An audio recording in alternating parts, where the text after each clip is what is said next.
कुछ कहानियां ना सिर्फ डराती नहीं हैं, वो हकीकत को लेकर हमारे भरोसे को ही हिलाकर रख देती हैं। आज हम एक ऐसी ही मॉडर्न घोस्ट स्टोरी की परतों को खोलेंगे। ये कहानी एक ऐसे सफर की है जहां सच क्या है और वहम क्या, इसके बीच की लकीर पूरी तरह मिट जाती है। तो चलिए इस धोखेबाज कोहरे की दुनिया में कदम रखते हैं। कहानी की शुरुआत ही इस लाइन से होती है।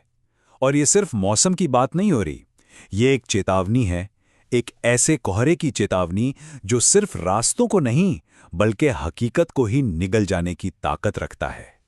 कहानी का जो सेटअप है वो बहुत ही आम है।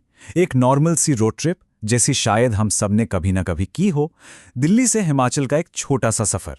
सब कुछ एकदम परफेक्ट लग रहा था। याविन और उसके दोस्त दिल्ली के धुएं और पोल्यूशन से दूर पहाड़ों की ताज़ी हवा लेने के लिए निकले थे। उनको जो ड्राइवर मिला वो भी काफी हंसमुख था। मतलब एक बढ़िया रोड ट्रिप की सारी तैयारी हो चुकी थी, पर उन्हें जरा भी अंदाजा नहीं था कि आगे उनका इंतजार क्या कर रहा है। और यहीं से कहानी का मूड बदलना शुरू होता है।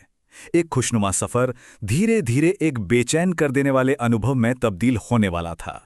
सुबह के 4 बजे सफर शुरू हुआ और ठीक 8 बजे, मतलब सिर्फ 4 घंटे बाद ही, जब आसमान बिल्कुल साफ होना चाहिए, तब उन्हें एक अजीब अननेचुरल सा घना कोहरा मिलता है।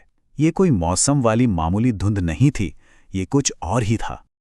और खतरे की पहली घंटी कौन बजाता है? ड्राइवर, वही हंसमुख इंसान, कोहरे को देखते ही जैसे एकदम पत्थर का बन गया हो। उसके चेहरे का रंग उड़ गया और उसकी आंखों में एक ऐसा खौफ था जिसे इग्नोर करना नामुमकिन था। फिर आती है वो अजीब सी चेतावनी।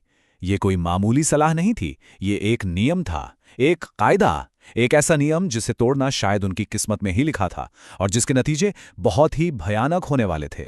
अब कहानी अपने पहले सबसे डरावने मोड़ पर आती है। ये वो पल है जब हकीकत पर से पकड़ ढीली पड़ने लगती है और कुछ बहुत ही अनहोनी घटती है। होता यह है कि कार के अंदर रिया को अचानक से घुटन महसूस होने लगती है। घबराहट में उसे ड्राइवर की वो चेतावनी याद ही नहीं रहती और ताज़ी हवा के लिए वो बस एक पल को खिड़की का शीशा नीचे कर देती है। एक बहुत छोटी सी गलती जिसके नतीजे बहुत बड़े होने वाले थे। जैसे ही रिया ताज़ी हवा की एक सांस लेकर वापस अंदर की तरफ देखती है, उसके जहन में एक सवाल कौंधता है। गाड़ी में उसके अलावा और कौन है? कोई भी नहीं। ड्राइवर, याविन, रवि, सबके सब गायब थे।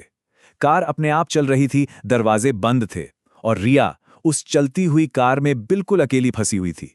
और फिर जब गाड़ी खुद ब खुद रुकती है और वो बाहर भागती है, तो कोहरे से एक करीब 12 फुट लंबी काली परछाई उभरती है। कहानी का असली विलन अब उसके ठीक सामने था। और तभी कहानी में एक चौंकाने वाला ट्विस्ट आता है। पता चलता है कि रिया ने जो कुछ भी देखा वो असल में हुआ ही नहीं था। खिड़की खोलते ही वो अपनी सीट पर बेहोश हो गई थी। तो क्या वो सब सिर्फ एक बुरा सपना था, या उस कोहरे ने सच में उसके दिमाग पर कब्जा कर लिया था? जब रिया को होश आता है तो ड्राइवर बस एक ही बात रटे जा रहा था। उसकी आवाज में अंधविश्वास नहीं था, बल्कि एक गहरा पछतावा और खौफ था।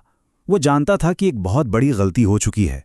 अब तक जो डर रिया के दिमाग में था, वो अब बाहर निकलकर असल दुनिया में फैलना शुरू होता है। अब जो कुछ भी होगा वो सबके साथ होगा। याविन को ड्राइवर पर बहुत गुस्सा आता है। उसे लगता है कि रिया को इलाज की जरूरत है और ये ड्राइवर बेकार के अंधविश्वास में फंसा हुआ है। वो उसे तेजी से गाड़ी चलाने को कहता है और ये उसकी दूसरी बड़ी गलती थी। तेज रफ्तार गाड़ी अचानक किसी से टकरा जाती है। याविन घबराकर नीचे उतरता है और जब वो उस लड़की का चेहरा देखता है तो उसके पैरों तले से जमीन खिसक जाती है। वो लड़की रिया थी। पर यह कैसे हो सकता है? रिया तो कार के अंदर बेहोश थी। वो हैरान होकर पलटकर कार की तरफ देखता है और कार पूरी तरह से खाली थी। यही इस कहानी का सबसे बड़ा और दिमाग घुमा देने वाला सवाल है कि अगर रिया सड़क पर मरी पड़ी है तो गाड़ी में कौन था? यहां आकर लॉजिक और हकीकत के सारे नियम जैसे टूट जाते हैं। याविन बुरी तरह से घबरा जाता है। वो सड़क पर पड़ी रिया की बॉडी को गाड़ी में रखता है और खुद ड्राइव करने लगता है। लेकिन कुछ ही दूर जाने पर वही 12 फुट लंबी काली परछाई गाड़ी के ठीक सामने आ जाती है और गाड़ी कंट्रोल खोकर एक पेड़ से जा टकराती है। तो उस भयानक रात और उस टक्कर के बाद उन लोगों का आखिर हुआ क्या? क्या वो उस कोहरे से बचकर निकल पाए? फिजिकली वो चारों बच तो गए, लेकिन असल में वो कभी उस कोहरे से बाहर नहीं आ पाए। याविन का दिमागी संतुलन हमेशा के लिए बिगड़ गया। रिया को इतना गहरा सदमा लगा कि अब उसे हर जगह वही काली परछाई दिखाई देती है। वो जिस्म से तो बच गए, पर उनकी रूह शायद हमेशा के लिए उसी कोहरे में कैद हो गई। आखिर में ये कहानी सिर्फ एक डरावना किस्सा नहीं है, ये एक सबक है, एक चेतावनी है कि कभी-कभी उन चीजों को भी गंभीरता से लेना चाहिए जिन्हें हमारा दिमाग अंधविश्वास कहकर टाल देता है। तो एक आखिरी सवाल, अगली बार जब कोई किसी सुनसान सड़क पर घने कोहरे से गुजर रहा हो, तो क्या उसे ये कहानी याद रहेगी, या फिर दम घुटने का एहसास उससे खिड़की खुलवा ही देगा?